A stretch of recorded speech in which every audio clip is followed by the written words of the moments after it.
क्या बात है जियो।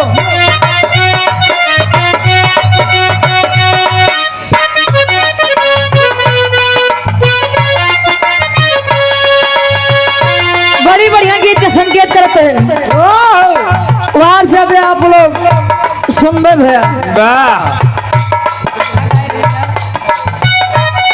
कमर करेला चला चला ऐसे चढ़ के देला मत। अच्छा कमरिया बात से उन करिए लग रहा लड़का कहे नहीं ये हो नहीं सकता कि तेरी याद ना आए बिना तेरे कहीं भी दिल मेरा अब चैन ना पाए। नहीं ये हो नहीं सकता तेरी याद ना आए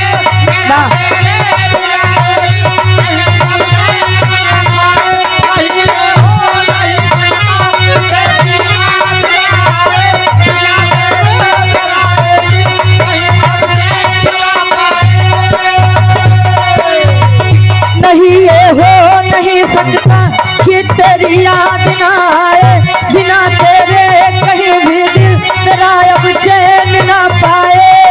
तुझे भूलने से पहले मेरी जान चली जाए तुझे भूलने से पहले मेरी जान चली जाए तुझे भूलने से पहले मेरी जान चली जाए मेरी जान चली जाए ओ मेरी जान चली जाए ओ मेरी जान चली जाए। नहीं ये हो नहीं सकता कि तेरी याद ना आए बिना तेरे कहीं भी दिल मेरा अब चैन ना पाए। तुझे भूलने से पहले मेरी जान चली जाए तुझे भूलने से पहले मेरी जान चली जाए तुझे भूलने से पहले मेरी जान चली जाए चली जाए ओ मेरी जान चली जाए ओ मेरी जान चली जाए ओ मेरी जान चली जाए। लड़का लड़की के खूबसूरती के बखान करे फूल गुलाब का कहे फूल गुलाब का लाखों में हजारों में एक चेहरा जनाब का फूल गुलाब का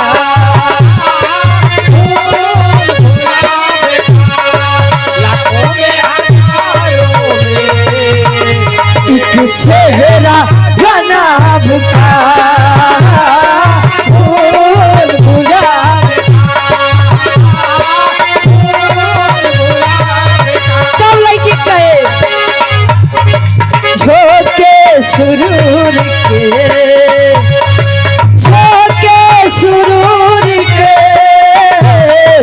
ऐसी तारीफे ऐसी तारीफे करी ना कोई सीखे हुजूर से झोंके सुरूर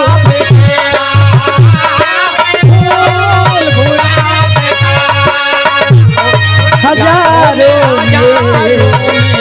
एक चेहरा जनाब का फूल गुलाब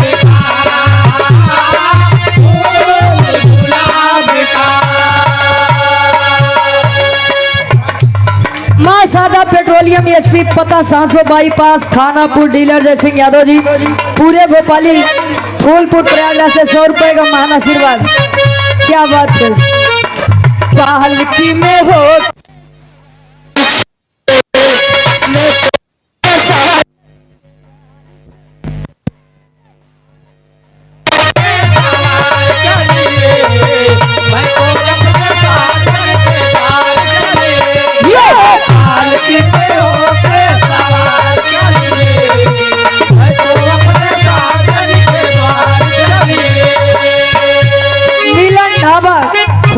राहुल कुमार यादव जी 500 रुपए का महान आशीर्वाद। लड़का लड़की कहे जवाबी विराह मुकाबला अजहरा इफ्को फूलपुर गायिका रुचि यादव प्रतापगढ़ निगम तारीख 4 अक्टूबर को। और आप गायक कलाकार सम्मानित आप अभयराज सागर जी प्रयागराज से।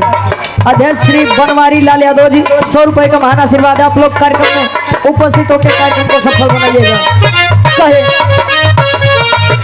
पालकी में होके सवार चली रे मैं तो अपने साजन के द्वार चली रे।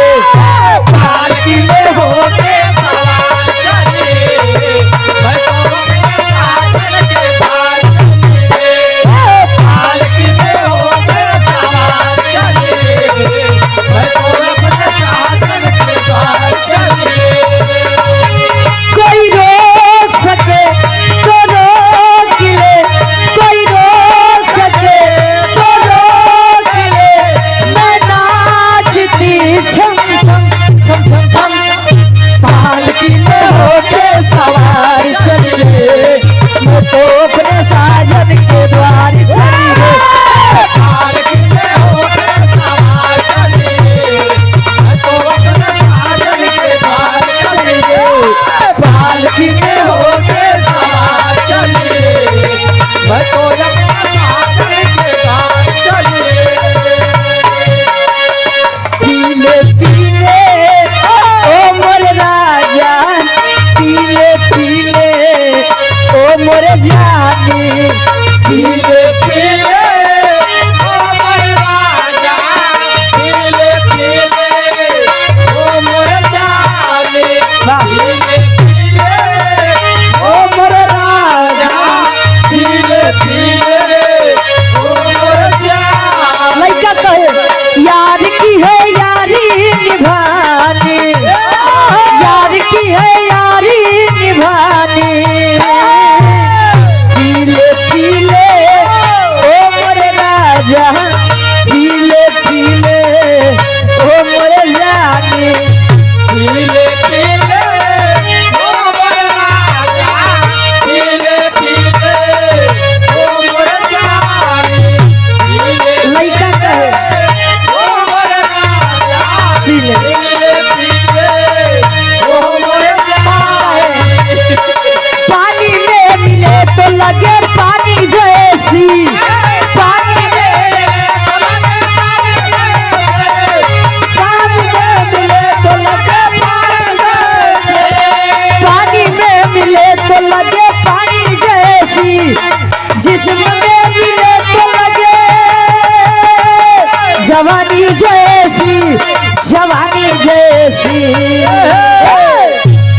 ये रईसी है खानदानी ये रईसी है खानदानी पीले पीले ओ मोर जानी। ये रईसी है खानदानी पीले पीले ओ मोर जानी। ये रईसी है खानदानी। राममूर्ति यादव जी इंजीनियर साहब जिनके द्वारा यह कार्यक्रम रखा गया है 100 रुपए का महान आशीर्वाद। और आप ग्राम सभा जलालपुर कस्बा सैदाबाद प्रयागराज से आप ग्राम प्रधान श्रीमती नूरी बेगम जी पत्नी आप इफ्तिखार अहमद जी 500 रुपए का महान आशीर्वाद। ये रईसी है खानदानी पीले पीले ओ मोर जानी पीले पीले ओ मोर राजा पीले पीले ओ मोर जानी पीले पीले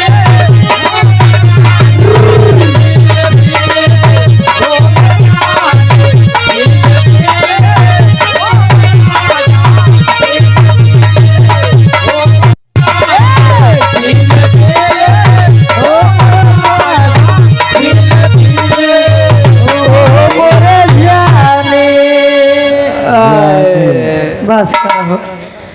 बड़ा बढ़िया आप लोग विरहा सुना रावण जी के पेटे से लड़का जन्म ले अहि रावण के आशीर्वाद रहन के शंकर जी अलावा ओकर के कुछ कही न पाई है। पवन सुत पवन पुत्र हनुमान जी पहुंचे खेला करे मिलन ढाबा खोदायपुर राहुल कुमार यादव जी गार्जियन जी के द्वारा बहुत सारा हमारा पुरस्कार 201 रुपए का महान आशीर्वाद के चारे के बच्चे अपनी कला में कामयाब रहे।